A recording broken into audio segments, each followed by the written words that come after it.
Aouane Dolly ce jeudi à Abidjan la cérémonie de présentation du rapport d'activité des années 2018, 2019 et 2020 de l'Inspection générale d'État au président de la République a eu lieu aujourd'hui au palais présidentiel.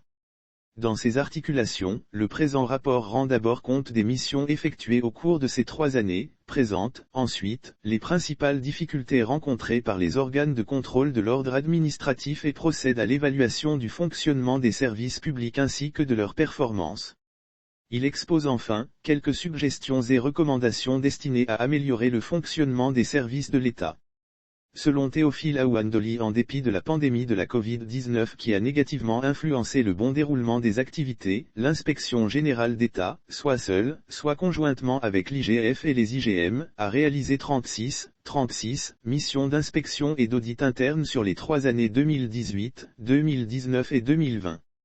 Les missions conduites par l'IGE ont notamment, et à titre d'exemple, concerné la gestion du foncier urbain, le processus de délivrance du permis de conduire, le Bureau ivoirien du droit d'auteur, Burida, les procédures du contrôle technique des véhicules automobiles et les fonds publics mis à la disposition de la FIF, l'audit du FDFP. Théophile Aouane Dolly a précisé que l'Inspection générale des finances, IGF, a réalisé plusieurs missions d'inspection, d'évaluation et d'audit des programmes et projets financés par les institutions internationales avec une contrepartie ivoirienne. Quant aux IGM, elles ont surtout effectué des missions sur le bon fonctionnement des services centraux et déconcentrés de leurs ministères respectifs. Le rapport complet transmis à votre Excellence en donne les détails, a-t-il ajouté. Les missions réalisées au cours de la période de 2018 à 2020 ont permis de faire plusieurs constats assortis de recommandations. L'inspecteur général d'État a insisté sur quelques dysfonctionnements notables enregistrés.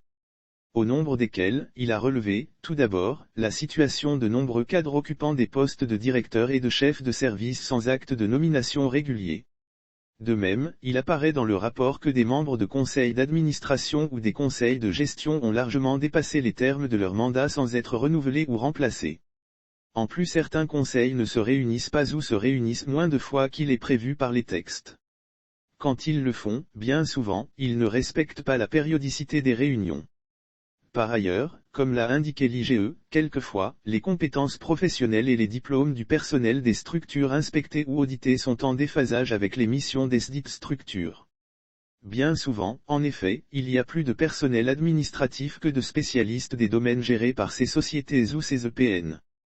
Les missions d'enquête, d'inspection et d'audit ont permis de relever que certaines structures inspectées n'ont pas les moyens humains et surtout financiers nécessaires pour mener à bien leurs activités et il est également ressorti que l'informatisation du circuit de délivrance des documents d'urbanisme et de construction devient une impérieuse nécessité, voire incontournable. Selon Théophile Aouane Dolly, autre dysfonctionnement important qu'il convient de relever concerne les fraudes aux procédures du contrôle technique des véhicules automobiles. En effet, près de la moitié des véhicules du parc roulant inspectés sur la période de référence ne se soumettent pas à la visite technique. Certains véhicules du dit parc qui s'y soumettent obtiennent leur certificat par le biais de circuits frauduleux, a-t-il dénoncé. Enfin, les missions ont permis de relever dans les structures auditées, des conflits de compétences et des juxtapositions de postes, faute de documents de description de postes et de profils. L'IGE a annoncé que, les structures de contrôle de l'ordre administratif, c'est-à-dire l'IGE, l'IGF et les IGM sont confrontées à diverses difficultés telles que l'insuffisance de personnel qualifié pour l'exercice des nouveaux métiers, notamment l'audit basé sur les risques et l'évaluation des politiques et programmes publics, l'insuffisance des dotations financières pour la réalisation des missions, l'insuffisance du cadre organisationnel approprié pour favoriser des vocations pour les fonctions d'inspecteurs, d'auditeurs et de contrôleurs internes.